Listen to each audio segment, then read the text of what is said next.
Shalom, amados! Acompanhe comigo a leitura do livro Jesus, aquele que cura, de E.W. Kenyon. Agora, parte 16. Capítulo 25. O sumo sacerdócio de Jesus. O ministério de Jesus, à destra do Pai, é um destaque dos mais raros da revelação paulina. O problema da autoria de Hebreus ficou resolvido. Hebreus faz parte dessa revelação.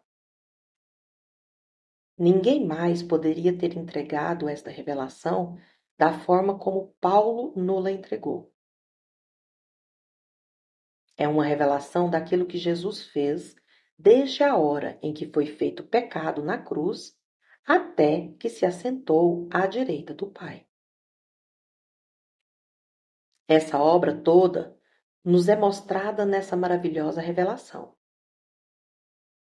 Ele não somente nos fez saber o que Cristo realizou por nós em sua substituição, mas também fez com que conhecêssemos o que o Espírito Santo, através da palavra, com base na obra substitutiva de Cristo, faz na vida do indivíduo.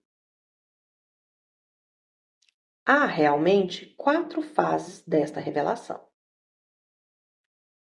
A primeira é o que Cristo realizou por nós.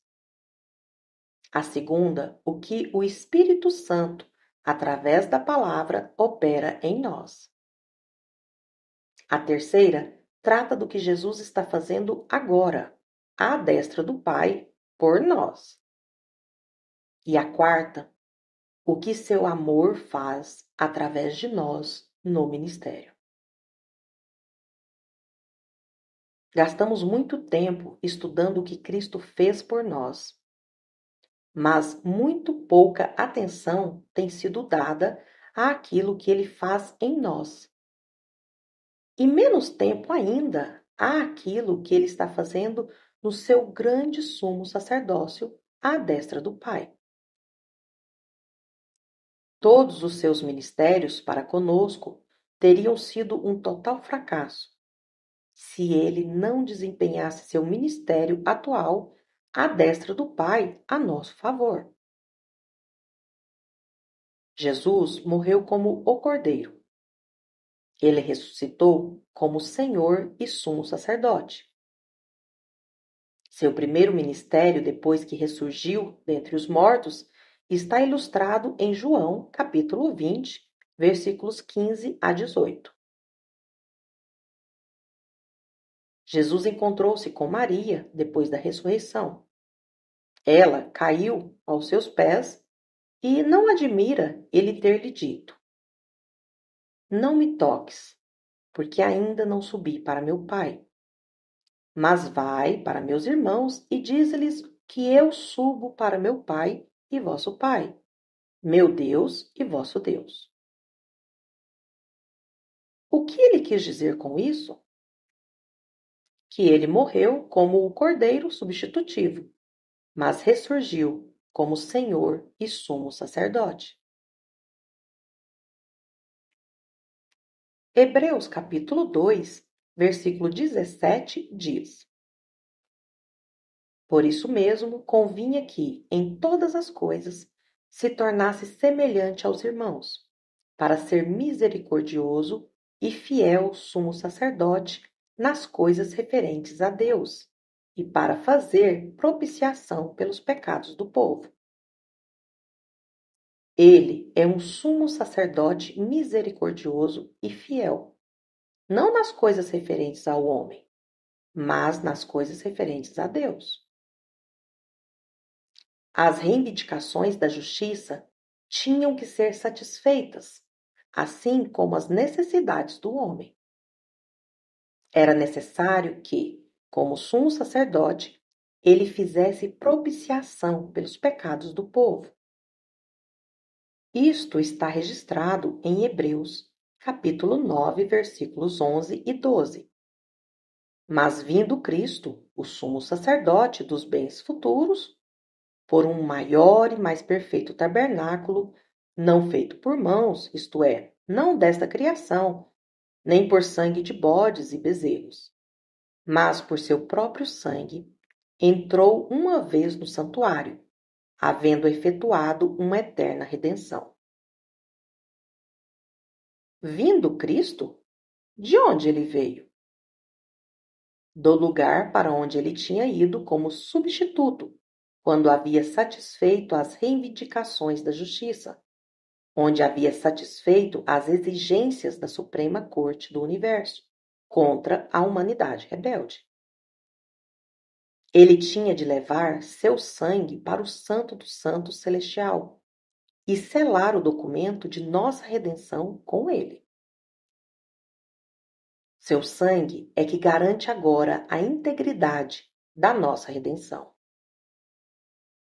Assim como o sumo sacerdote, sob a primeira aliança, levava o sangue para o Santo dos Santos, uma vez por ano, e fazia uma expiação anual, Jesus levou seu próprio sangue para lá e realizou uma eterna redenção de uma vez por todas. A expiação simplesmente significava cobrir o pecado de Israel, enquanto os pecados eram levados para longe pelo bode expiatório. A natureza de pecado no homem, que fez com que ele quebrasse a lei, não quero dizer o ato, mas a causa do ato, se opunha a Deus e tinha que ser coberta. Agora, Jesus veio e aniquilou essa natureza pelo sacrifício de si mesmo. Em Hebreus capítulo 9, versículo 26, temos: Mas agora, na consumação dos séculos, uma vez se manifestou para aniquilar o pecado pelo sacrifício de si mesmo. Não eram os pecados que o homem tinha cometido, mas era a natureza pecaminosa que tinha de ser aniquilada. Essa natureza pecaminosa era a morte espiritual, a natureza de Satanás. Os pecados do homem eram coisas pequenas que podiam ser apagadas. Mas essa natureza pecaminosa exigia que o próprio Filho amado de Deus se tornasse pecado, para que pudéssemos nos tornar a justiça de Deus nele. Ele tomou o nosso pecado para que pudéssemos nos tornar justos.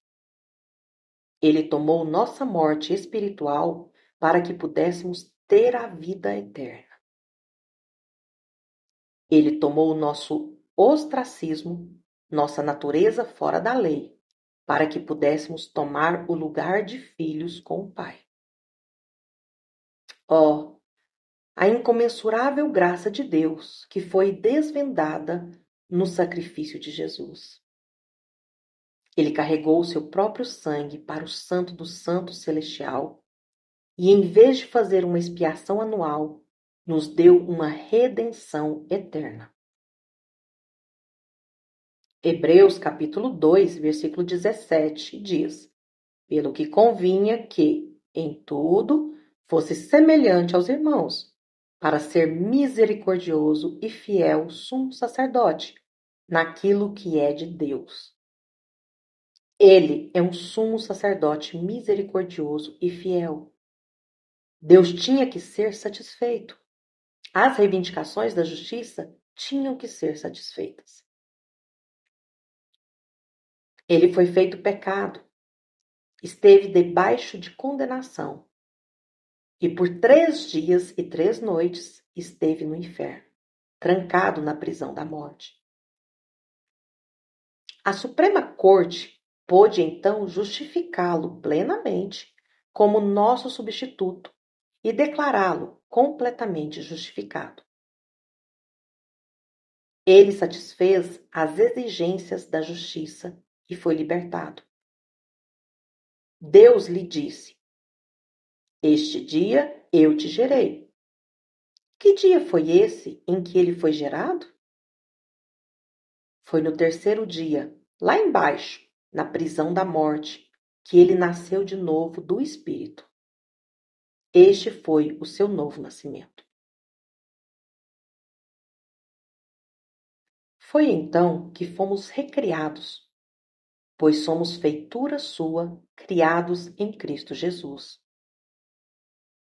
Ele foi ali justificado em espírito.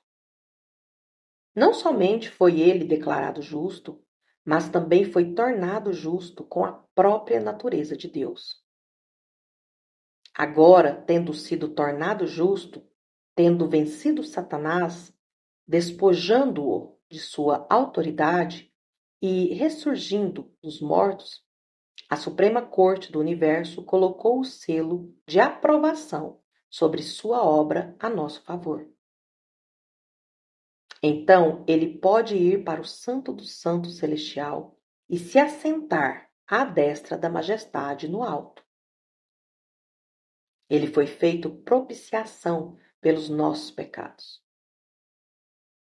Essa palavra propiciação significa substituição. Ele foi feito substituição pelos pecados do povo. Porque naquilo que ele mesmo, sendo tentado, padeceu, pode socorrer aos que são tentados.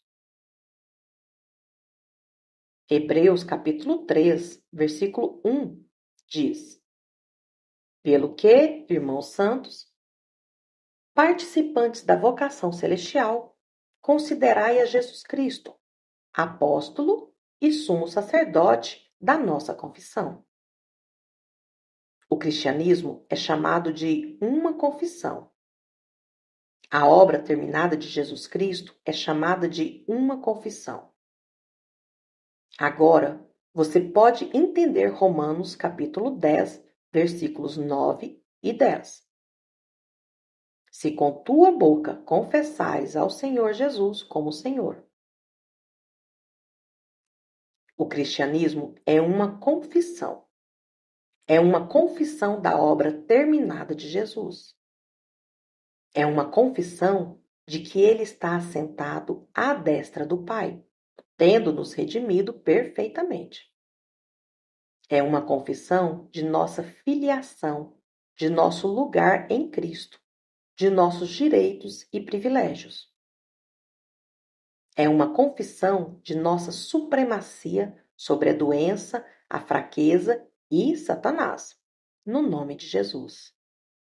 E que confissão é essa?